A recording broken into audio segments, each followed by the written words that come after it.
দুটো জাহান্নামের আগুনের জোতা পুড়িয়ে দেয়া হবে। ওই আগুনের উত্তাপে তার মাথার মগজগুলো ভাতের মারের মতো টপ টপ টপ টপ করে বেয়ে বেয়ে পড়বে।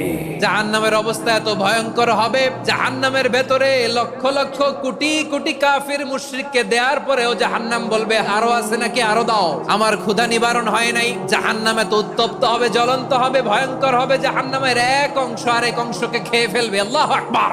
ফেরেশতারাও টালমাটাল হয়ে যাবে। জাহান্নামের রক্ষী ফেরেশতারা কি করবে তারা নিজেরাও বুঝতে পারবে না। কোটি কোটি মুশরিক কাফিরদেরকে জাহান্নামে নিক্ষেপ করার পরেও জাহান্নাম ঠান্ডা হবে না, শান্ত হবে না, বলবে হাল মিন মাজিদ, আরো আছে নাকি, আরো দাও।